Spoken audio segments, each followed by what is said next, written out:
I've just had a mad derp moment and called this prompts for wider thinking, but it's really not.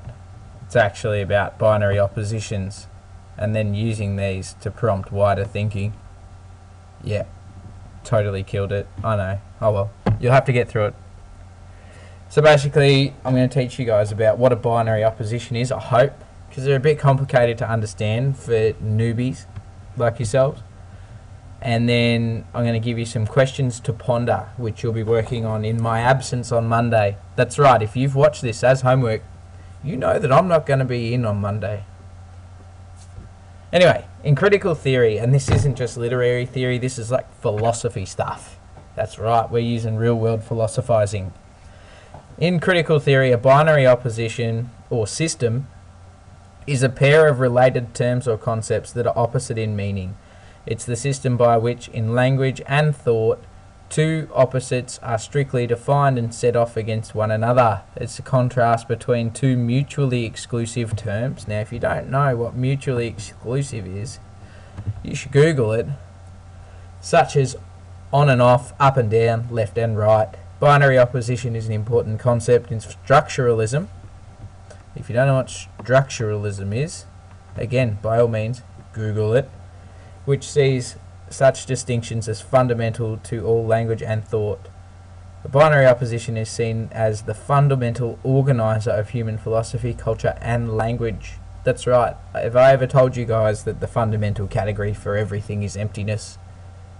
Because if I have, you'll understand what I'm getting at here. If I haven't, basically that's a very early version of binary opposition. It's basically saying that without something to compare anything to, it is worth nothing. Now, I've got some examples of binary oppositions here in the images.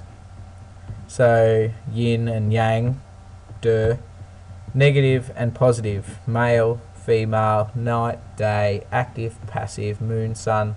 Like, there's some common binary oppositions, and the way they're set up, especially in text, is that one is good and one is bad. Some texts just set up the opposition without exploring which one is good and which one is bad and which relates to which. For example, in the yin and yang one, we can see that all the positive things are on the right. Yes, I know, but these are the things that are viewed by our society as being good. So, anyway, that's a binary opposition. It's a way of organising stuff, and it can help you get into the text. Now, these links, which you'll be able to use in the PDF that I've sent you or attached to this. Top one is where I got my info from up here. Bottom one is where you can see more better stuff that talks about how it applies to literary criticism, which is what we do. Questions to ponder on Monday while I'm away. Alright, these are based around some binary oppositions I noticed in the text, but also kind of just trying to get you to think more. Alright, Gatsby. How is Gatsby different to the other characters? Now, there's a way that he's different. Alright, there is, and it's pretty fundamental and pretty basic. But it sets up a few things, and it sets up a nice system of opposition between the things that Gatsby is and the things that the other, older, more traditionally rich people are. That's right, I just gave away one of the terms in the opposition.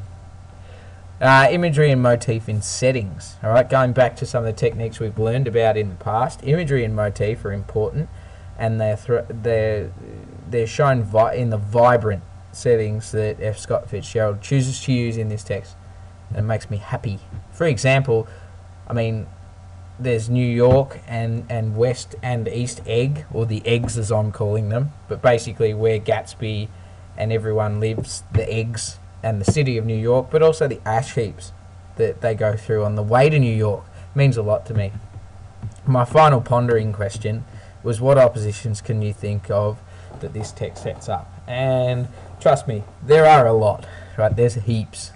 Now, that's a short video. I'm going to end it there. I'm going to say adios, amigos, and I'll see you on Wednesday. Ta-da, bye.